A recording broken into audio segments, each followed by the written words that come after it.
In this lesson, we're going to create our first material. Alright, so let's go ahead and go into the content browser, and let's create a new folder in our game folder. And we're going to call this DT_materials. And I just want to use this folder so that way I don't really change anything in the content or in the startup content that Unreal provides. So let's go ahead and go into that folder, DT_materials, and let's create a new material inside of that. And let's give it a name, and we're going to call this M_. Now M stands for a material, and we're going to call this painted wood. All right. So let's double click on that and open that up in our material editor, and I'm going to go ahead and dock that up here. And what we want to do is we want to bring in a texture for our base color. And so what we're creating first is just what the wood will look like. All right, so to get started, let's go ahead and go into our content browser, and let's go into textures. Inside of textures, if we scroll all the way down to the bottom, you'll see a couple of different wood textures that we can use. We have this walnut, we have oak, we have pine, and it looks like we have another walnut, but it's a little bit different. It doesn't appear to be it appears to be more saturated than this one. Okay, so let's go ahead and select this pine material or texture here. With that selected, let's go into our painted wood material, and we're going to hold down T on the keyboard and then left click, and that will create the texture sample, and then also bring that texture along with it. Now here we could go ahead and grab the RGB channel, and we could drag that over into our base color. Once we do that, that will update our material, and we've got kind of this wood material on our sphere. Now it doesn't look exactly like wood. I mean, it has a picture on it, and if we put that onto a model, it really won't look all that great.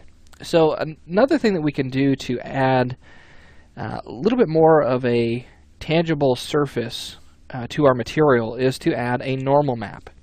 Now a normal map has red, green, and blue values, and it will change how light bounces off of that surface.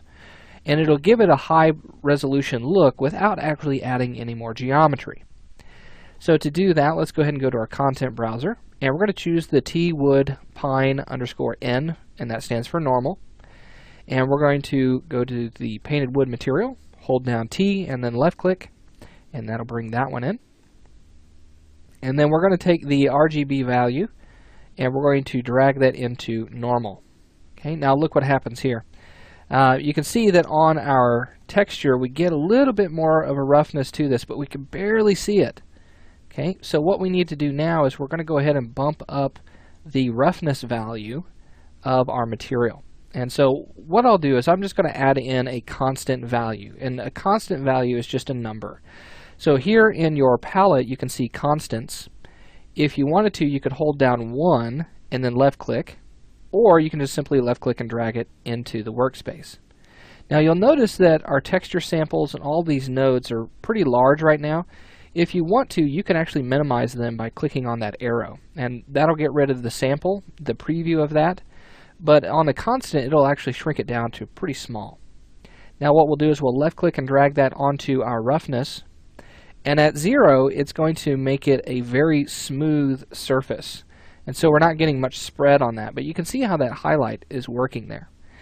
Now at 0 it means that it's very, very smooth. So if we want this to be rough, we'll want to go ahead and bump that up. So we'll go ahead and we'll take it up to 0.5 just to see what that looks like.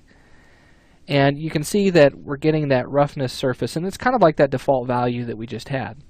If we wanted to take that down or take the value up even more, we could go up to 1, and we'll lose all specularity. Okay, now this looks a little more like wood. Okay, wood is not a very reflective surface. If you get any reflectivity whatsoever, it's going to be very, very light, so like 0.9, and that's probably as low as I would want to go. Okay, so there we have that. Now our wood is not metallic, okay, and so we have that set there, and with a default value like metallic, we really want to fill that. We either want it to be 0 or we want it to be 1.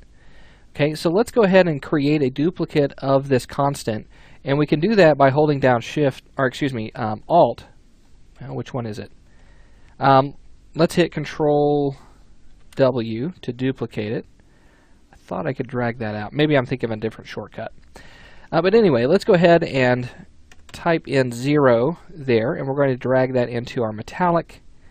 And we've just basically nailed that down, so that way that's not being computed as any other value, and we're absolutely certain that that is non-metallic. Okay. Now, if you wanted to have some fun with it, you could bump that up to 1 and kind of see what that looks like there, and you'll see that we get a little bit of a different shading model. Now, the roughness with like a metal surface, obviously you're going to have to take that value down. And watch as we take this down, you'll start to see some reflectivity, and then we get like this gold wood, which I wouldn't mind finding, to be honest. Let's go ahead and take this back up to 0.9, and let's do 0.9, there we go, and then we'll take this value down to 0. Okay, so that way we're getting the actual wood color that we desire. Alright, so looking pretty good. We could view that on a different surface if you like, to kind of help you out. Maybe a cube might be a little more helpful, but you can definitely see that we're getting this wood material. Now what I want to do is I want to show you how we can add more to this. We've seen materials already. We got a little bit of a glimpse of those, and the materials are very, very flexible, and they can become very powerful.